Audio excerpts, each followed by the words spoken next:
Hello dear. स्वागत है आपका अपने चैनल पर एक बार फिर से। आज हम बात करेंगे 1.2 जो परिमेय संख्या और अपरिमेय संख्या के बारे में। तो सबसे पहले हम प्रश्नमाला लिख लेते हैं 1.2 प्रश्नमाला। 1.2 प्रश्नमाला ये पुरानी बुक के अंदर 1.3 दी हुई है, लेकिन जो वर्तमान बुक है उसके अंदर 1.2 दी हुई है। इसके अंदर हमें दो चीज़ दी हुई है, दो पार्टों में बंटी हुई है। जैसे दो पार्टों में बंटी हुई है। एक तो परिमेय संख्या, परिमेय संख्या, और एक दी हुई है हमें अपरिमेय संख्या, अपरिमेय संख्या। चलिए तो हम इन पे थोड़ी देर डिस्कस करते हैं कि क्या होती है परिमेय संख्या और क्या होती है अपरिमेय संख्या। इनको हम P बटा Q के रूप में लिख सकते हैं। इनको P बटा Q के रूप में क्या कर सकते हैं, लिख सकते हैं। यानी इसके अंदर किसी भी संख्या का अगर भाग देंगे तो वो पूरा पूरा चला जाएगा, और यानी बीच में कहीं नहीं रुकेगा, यानी पूरा पूरा भाग चला जाएगा। जैसे मैं इसके अंदर देता हूँ 10 में मैं अगर 2 का भाग देता हूँ तो ये कितनी बार जाएगा, 5 बार जाएगा।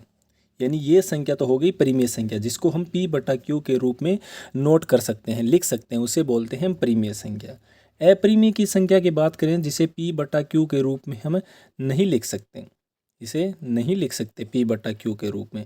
यानी इसके अंदर भाग चला ही जाता है। जैसे मैं लिखता हूँ 0 पॉइंट कुछ ही किसी भी संख्या भाग दूंगा, या जैसे मान लो मेरे पास में पाई का भाग देता हूँ, पाई में भाग देता हूँ, इसको लिख सकते हैं 22/7। ये इस प्रकार ये संख्या आगे इसके अंदर भाग चला ही जाएगा। जैसे किसी भी संख्या इस प्रकार चली जाती है 1 2 3 1 2 3 1 2 3, यानी ये इस प्रकार इनकी क्या हो जाती हैं, बारंबार पुनरावृत्ति हो जाती हैं। तो इन्हें P बटा Q के रूप में नहीं लिख सकते। अब इसके अंदर कुछ क्वेश्चन दिए हुए हैं, मैं वो आपको इम्पोर्टेंट क्वेश्चन है वो ही बताऊंगा। उदाहरण भी उसी प्रकार है। जैसे इसके अंदर प्रश्न होंगे √5 अपरिमेय संख्या है, तो सिद्ध करना है उसे, सिद्ध करना है उसे ये अपरिमेय संख्या किस प्रकार है। इस प्रकार हमें इनको क्या करना है, सिद्ध करना है। तो सबसे पहले हम उदाहरण और क्वेश्चन दोनों समान ही है, तो मैं आपको क्वेश्चन कराऊंगा, उसी बेस पे आप उसकी संख्या चेंज कर आप उन उदाहरणों को भी आसानी से कर सकते हैं। उदाहरण तो वैसे भी आपको बुक में दिए होंगे, मैं आपको बता देता हूँ। सिर्फ और सिर्फ जो 1.2 के प्रश्न है वो इम्पोर्टेंट जो आपको बता देता हूँ, वो भी शॉर्ट तरीके से लिखा जाएगा। जैसे किताब बुक के अंदर आपको बहुत सारा कचरा मिलेगा, पासबुक के अंदर बहुत सारा कचरा मिलेगा, तो मैं उनको एकदम शॉर्ट तरीके से लिखाऊंगा, जिसमें से आपको नंबर भी पूरे मिलेंगे और याद भी आपको कम चीज़ों को याद करना होगा। चलिए तो हम सबसे पहले ये प्रश्न लिखे हुए हैं, मैंने आपको प्रश्न पहले लिख दिए। सिद्ध कीजिए कि √1 अपरिमेय संख्या, √5 एक अपरिमेय संख्या। तो हम इस प्रकार इन क्वेश्चन को करेंगे। सबसे पहले हमारे क्वेश्चन लिखा हुआ है उसको हम उत्तर लिख लेते हैं। तो सबसे पहले भी आपको कोई भी चीज़ दी हुई हो, यानी कोई भी चीज़ का मतलब जो आपको अपरिमेय संख्या दी हुई हो, उनको आप सबसे पहले परिमेय संख्या मानेंगे। जैसे इसमें लिखा हुआ है कि √5 एक अपरिमेय संख्या, इसके विपरीत मैं मान लेता हूँ, यानी विपरीत इसके उल्टा। जैसे √5 मैं क्या मान लेता हूँ, √5 एक अपरिमेय संख्या है, सॉरी परिमेय संख्या मान लेता हूँ इसकी जगह, परिमेय परिमेय संख्या है। यानी इसका विरोधाभास उल्टा मान लेते हैं हम कि माना √5 एक क्या है, परिमेय संख्या है। अब ऐसे हमें दो पूर्णांक लेने हैं जो √5 के बराबर भागों में डिवाइड करते हो। जैसे मैंने इसको क्या लिख सकते हैं, अब देखो परिमेय संख्या को हम P बटा Q के रूप में क्या कर सकते हैं, लिख सकते हैं, लेकिन इसको नहीं लिख सकते। लेकिन इसके विपरीत मैंने माना है अपरिमेय संख्या को, क्या किस में माना है, P बटा Q के रूप में माना है। इसका मतलब ये हमारे पास में परिमेय संख्या है, तो इसको किसके रूप में लिख सकते हैं, P बटा Q के रूप में लिख सकते हैं। तो अतः हम इनके दो सह जो पूर्णांक है वो क्या मान लेंगे हम, P और Q। अतः हम ऐसे दो पूर्णांक, ऐसे दो पूर्णांक, कौन कौन से पूर्णांक अभी बताया मैंने आपको, एक तो P और एक कौन सा हमारे पास में Q लेते हैं। ये हमने इस प्रकार ले लिया। तो √5 बराबर में अब हम इसको P बटा Q के रूप में क्या कर सकते हैं, लिख सकते हैं।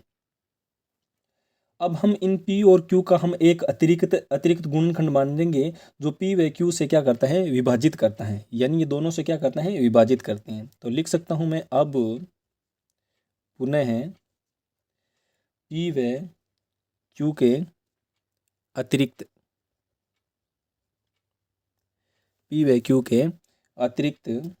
गुणनखंड जो पी व क्यू को क्या करता है, विभाजित करता है। पी तथा क्यू को विभाजित करते हैं, विभाजित करता है। तो हमने माना था √5 बराबर में पी बट्टा में क्यू, इसके बट्टे में लगाएंगे 1 और इसको क्या कर देंगे हम, जैसे वज्र गुणा कर देंगे, जैसे इसके में लिखेंगे हम, या फिर इसकी जगह हम ए बी भी मान सकते हैं। जैसे पी क्यू तो हमने मान लिया, तो इसकी जगह मैं क्या मान सकता हूँ, ए बी भी मान सकता हूँ। तो इसको किसके रूप में भी लिख सकते हैं, ए बट्टा बी के रूप में भी लिख सकते हैं। इसको इसके साथ मल्टीप्लाई करेंगे, इसको इसके साथ मल्टीप्लाई करेंगे। जैसे इसको इसके साथ मल्टीप्लाई करा तो क्या हो जाएगा, b√5, और इसको इसके साथ मल्टीप्लाई करेंगे तो a। अब हम समीकरण नंबर इसको 1 मान लेते हैं या 2 मान लो, सॉरी 1 मान लो समीकरण, इसको कोई भी समीकरण मान लो या स्टार मान लो, x मान लो, जो आप अपनी मर्जी से मान सकते हैं। तो अब मैं क्या करता हूँ, इन दोनों को क्या करता हूँ, दोनों तरफ वर्ग कर देता हूँ, और सभी क्वेश्चन है ना वो इसी प्रकार होंगे, दोनों तरफ वर्ग करने पर। अब मैं दोनों तरफ वर्ग करूँगा तो ये हो जाएगा b√5 इसका वर्ग बराबर में a इसका भी वर्ग हो जाएगा। तो इसका वर्ग करूँगा तो ये हो जाएगा b की स्क्वायर, और √5 को, यानी अगर मैं किसी भी रूट संख्या है उसको मल्टीप्लाई करूँगा उसी सेम संख्या रूट से, तो देखो रूट से रूट यानी आधा होता है, कोई भी संख्या का रूट होता है ना, वो उस संख्या के क्या होता है, आधा। तो रूट से रूट, ये 2 से 2 क्या हो जाएंगे, जुड़ जाएंगे, आधा ये आधा एक, दोनों मिलके क्या हो जाएगा, 1 हो जाएगा। अब देखो √2 और √2 को मल्टीप्लाई करूँगा तो क्या हो जाएगा, हमारे पास में 2 हो जाएगा। इसी प्रकार अब देखो √5 को √5 से मल्टीप्लाई करूँगा तो क्या हो जाएगा, 5, और ये हो जाएगा 5b की स्क्वायर, और a का वर्ग करूँगा तो ये हो जाएगा हमारे पास में a स्क्वायर। इसको समीकरण नंबर 1 मान लेते हैं, हमने इसको स्टार माना तो इसको 1 मान लेते हैं। अतः 5b है ना, 5b स्क्वायर वो a स्क्वायर से क्या होता है, विभाजित होता है। a स्क्वायर से क्योंकि इस पे रूट लगेगा तो ये इससे क्या हो जाता है, विभाजित हो जाता है। यानी अतः 5b स्क्वायर एक a स्क्वायर से क्या होता है, a स्क्वायर से विभाजित होता है, विभाजित होता है। अब हम एक अन्य, यानी हमारे पास में प्रमेय है, किताब के अंदर देखेंगे तो आप प्रमेय 1.3, ये हमारे पास में प्रमेय है, जिसमें से क्या करते हैं, 5 है ना b को भी विभाजित करते हैं। यानी 5 है ना वो किसको विभाजित करते हैं, b को भी विभाजित करते हैं। 5 1.3 द्वारा 5 है ना वो b को भी क्या करेगा, विभाजित करेगा, विभाजित करता है, इसको ये विभाजित करेगा। उसके बाद में हम देखेंगे कि हम कोई भी अतः एक दूसरा भी मान लेते हैं, जैसे अतः a बराबर में क्या हो जाएगा, 5c। कौन सी, ये c कहाँ से आया, ये आपको प्रमेय है 1.3 से पता चलेगा। कौन सी प्रमेय, 1.3 प्रमेय से, जो हमारी बुक के अंदर दी हुई है, आप उसमें देखोगे तो एक हम इसका अन्य सहभाज्य गुणनखंड मानेंगे। जैसे उसकी जगह मैं लिख लेता हूँ a बराबर में सी मान लेता हूँ, तो इसकी जगह मैं कौन सा शिफ्ट कर देता हूँ, सॉरी बी की जगह मैं सी मान लेता हूँ, तो उसका वर्ग करूँगा तो ये इसकी जगह शिफ्ट हो जाएगा, सी हो जाएगा। जहाँ सी एक क्या है, कोई अन्य पूर्णांक, आपको पहले ही बता दिया सी कोई अन्य पूर्णांक होगा, सी एक अन्य पूर्णांक है। अब ए का मान हम क्या करेंगे समीकरण में, जैसे ए का मान हमारे पास में क्या है, हमारे पास में 5c आया, क्या है हमारे पास में 5c। तो ये कौन सी समीकरण में रख देंगे, जैसे एक समीकरण नंबर 1 में रख देंगे, ए का मान समीकरण नंबर 1 में रखने पर, इसमें रखेंगे तो ये हो जाएगा 5c इसका स्क्वायर बराबर में 5b स्क्वायर, ये हमारे पास में ये 5 का वर्ग करेंगे तो 25, और c का वर्ग करेंगे तो c का स्क्वायर बराबर में 5b स्क्वायर। अब ये यहाँ इसके साथ मल्टीप्लाई करे, उसमें जाएगा तो डिवाइड में हो जाएगा, तो 5b स्क्वायर बराबर में 25c स्क्वायर बट्टा में 5। तो इससे काटूंगा तो ये हो जाएगा बी स्क्वायर बराबर में 5 पंजा 25, तो सी स्क्वायर। तो बी स्क्वायर का मान क्या है हमारे पास में 5c स्क्वायर। इस समीकरण को क्या करते हैं हम 2 नंबर मान लेते हैं। अब देखेंगे हम कि 5 है ना 5, वो बी स्क्वायर को भी क्या करता है, बी स्क्वायर को भी क्या करता है विभाजित करता है, विभाजित करता है। अब देखो सी किस प्रकार विभाजित करेगा, क्योंकि ये इसके मल्टीप्लाई यानी गुणा कर रहा है, उस साइड में जाएगा तो ये किस में हो जाएगा, भाग में हो जाएगा। तो भाग में कोई भी संख्या हो तो उसको क्या करता है वह विभाजित करता है।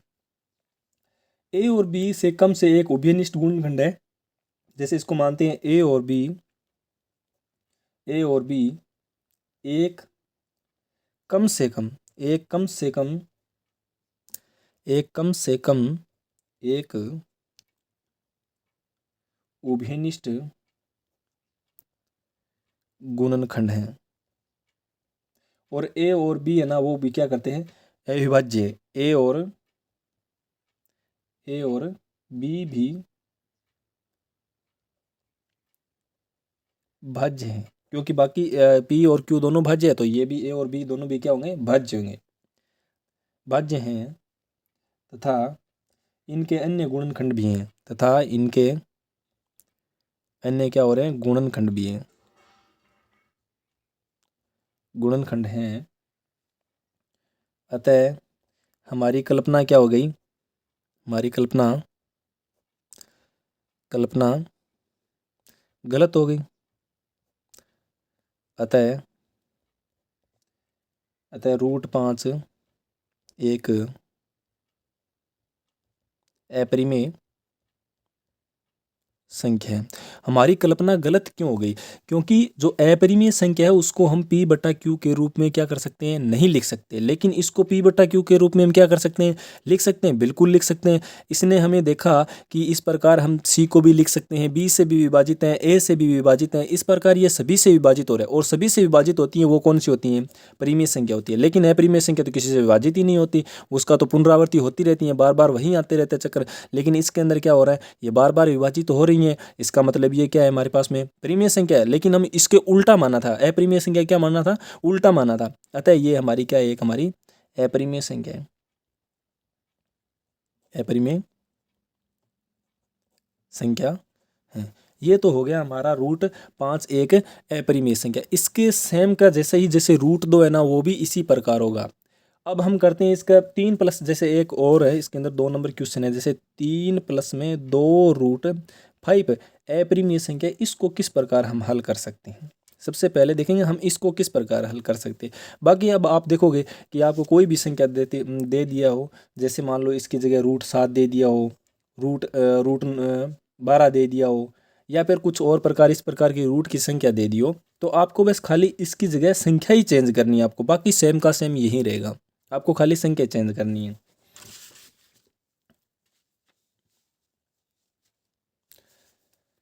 तो सबसे पहले हम वही बात हम आपको डायरेक्ट वही लिखने वाली वही बात रहेगी, मैं आपको बता देता हूँ किस प्रकार लिखना है। सबसे पहले हमारे पास में जो संख्या है वो है 3 प्लस में 2√5, ये हमारे पास में क्या है अपरिमेय संख्या है, अपरिमेय संख्या है।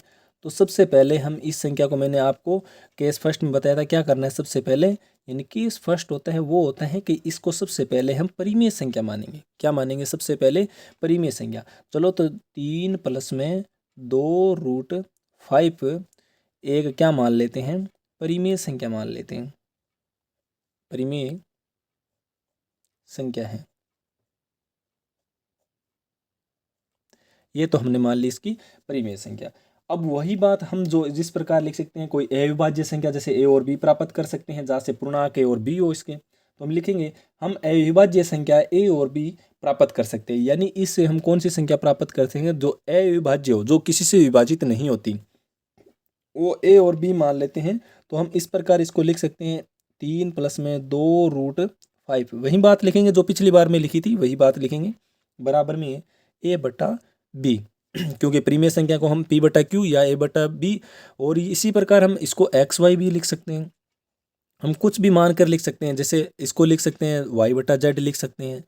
तो सबसे पहले अब देखेंगे कि ये जो 3 इस साइड में प्लस का उस साइड में जाएगा, किस में हो जाएगा, माइनस में हो जाएगा। तो 2√5 बराबर में a/b माइनस का 3।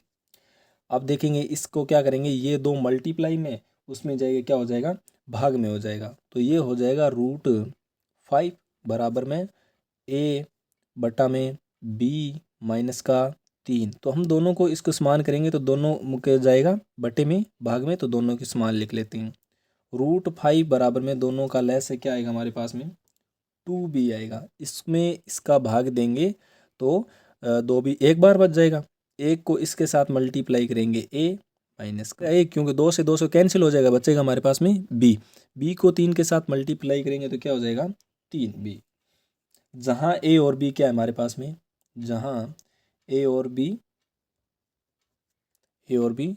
पूर्णांक हैं, a और b हमारे पास में क्या है, पूर्णांक हैं।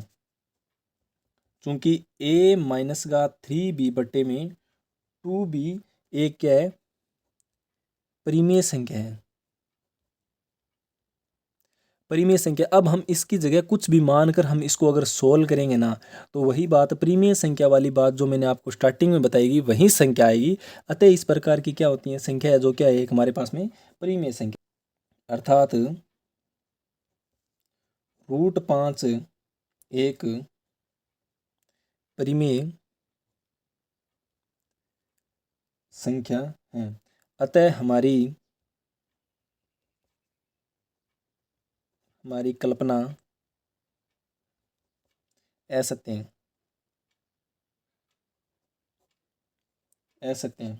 अतः 3 प्लस में 2√5 एक क्या है, एक अपरिमेय संख्या है, अपरिमेय संख्या। इस प्रकार से हो गई, ये हमारा 2 नंबर क्वेश्चन था। 1.2 का हमारे पास में कौन सा क्वेश्चन था, 2 नंबर था। अब 3 के अंदर 3 क्वेश्चन है जो बाकी समान ही है। अब हम करेंगे एक क्वेश्चन और रहा है हमारे पास में, जैसे 7√5। हम इसी को, चलो हम इस प्रकार का क्वेश्चन है जो 1.1 का तीसरे का 2 नंबर क्वेश्चन है। ये तो सब अगर हमारे पास माइनस में है तो उस साइड में जाएगा, प्लस में हो जाएगा। अगर कोई प्लस का है तो उस साइड में जाएगा, किस में हो जाएगा, माइनस में हो जाएगा। अब ये हमारे पास में 7√5 है, इसको किस प्रकार कर सकते हैं। सबसे पहले तो वही बात मानना है कि हमारे पास में एक परिमेय संख्या है। जो अपरिमेय संख्या उसको सबसे पहले क्या मानेंगे, हम अपरिमेय संख्या मानेंगे। उसके बाद में उसमें दी हुई जो संख्या है ना, जो अगर प्लस में होगी तो उस साइड में जाएंगे तो माइनस में हो जाएगी, अगर कोई इस साइड में माइनस में उस साइड में जाएगी तो प्लस में हो जाएगी।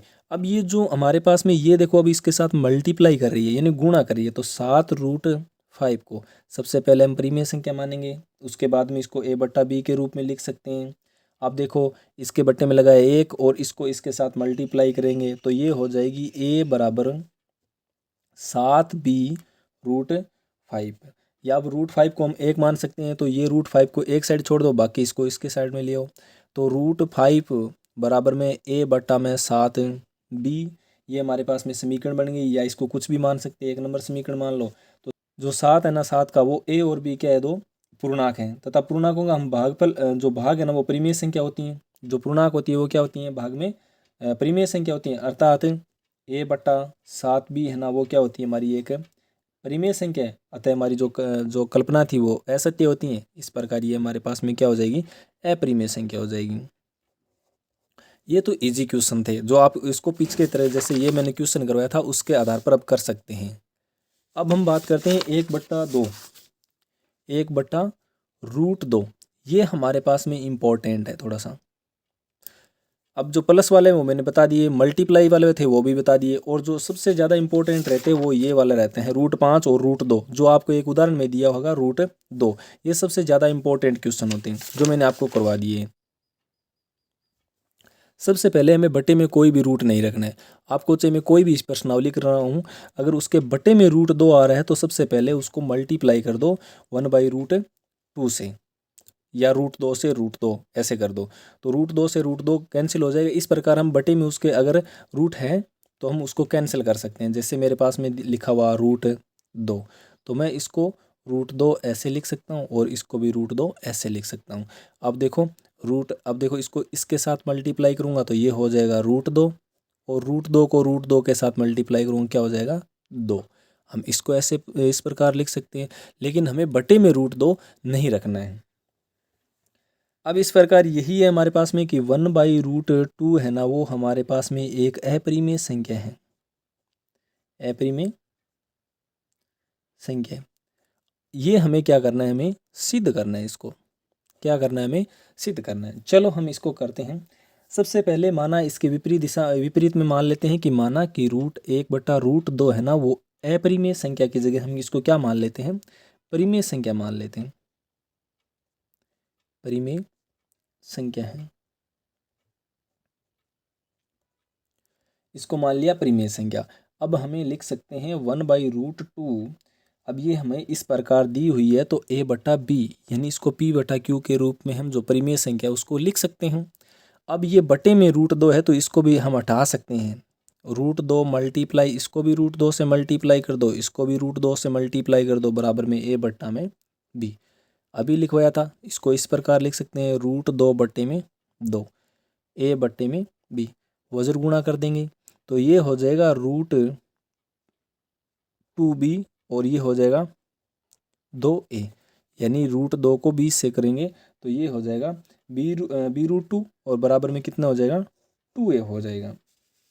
अब हमारे पास में √2 को एक साइड छोड़ना, यानी जो हमारे पास में रूट की संख्या उसको एक साइड रखना है, बाकी संख्या अलग भेज देनी है। जैसे इसकी तरफ रखा √2 बराबर में 2a/b, तो ये हमारे पास में √2 आया। अब क्योंकि दो पूर्णांकों का भागफल एक क्या होती है, परिमेय संख्या होती है। दो पूर्णांकों का भागफल क्या होती है, मैं यहाँ लिख सकता हूँ, नोट करके लिख देता हूँ। दो पूर्णांकों का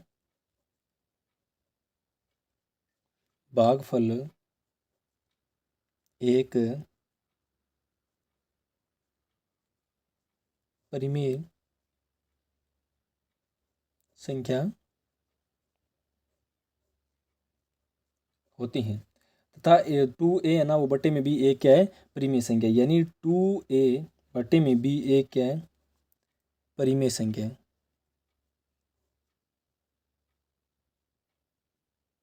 परिमेय संख्या, जैसे मैं a की जगह मान लेता हूँ 1, b की जगह मैं मान लेता हूँ इसकी जगह 2 मान लेता हूँ, तो जैसे इसके साथ मैं लिखूंगा मैं 2 मल्टीप्लाई 1, b की जगह मैंने 2 माना तो ये देखो कट रहा है, कितनी बार भाग जा रहा है, एक बार, यानी हम परिमेय संख्या के रूप में इसको लिख सकते हैं। अतः हमारी जो कल्पना है वो असत्य होती है, यानी जो हमें माना था वो गलत बात है। अतः √2 भी क्या आएगा, एक परिमेय संख्या है। परंतु यह कथन क्या है हमारे पास में असत्य, क्योंकि हमने इसको विरोधाभास माना था, उल्टा माना था। अतः 1/√2 एक अपरिमेय संख्या है। ये जो मैंने आपको इम्पोर्टेंट क्वेश्चन थे ना इस प्रश्नमाला में 1.3 के, सॉरी 1.2 के, क्योंकि 1.3 पहले लगती थी, मैंने आपको क्वेश्चन बता दिए इंपॉर्टेंट। तो आपको इसी प्रकार लिखने, नया तो आपको नंबर कटेंगे पूरे में से पूरे नंबर, लेकिन आप थ्योरी इसको थोड़ा सा मैंने शॉर्ट करके लिखा है थ्योरी, ताकि आपको याद भी हो जाए और आपका नंबर भी पूरे बन जाए इसमें। तो ये हमारे पहली प्रश्नमाला है जो क्या हो गई, कंप्लीट हो चुकी है। ये हमारी पहली प्रश्नावली है जो कंप्लीट हो चुकी है। अब जो आगे आने वाली प्रश्नमाला है उसको हम करेंगे जैसे दूसरी प्रश्नमाला, फरवरी से पहले, जनवरी के या फरवरी के अंदर आपको इसको कोर्स को क्या हो जाएगा, कंप्लीट हो जाएगा। अगर आप हमारे चैनल पर नए हो तो चैनल को ज़रूर सब्सक्राइब कीजिए, ताकि आने वाले हर वीडियो की नोटिफिकेशन के बारे में आपको जानकारी लगे इसकी। आप कमेंट में बताइए कि आपको वीडियो कैसा लगे। Thank you.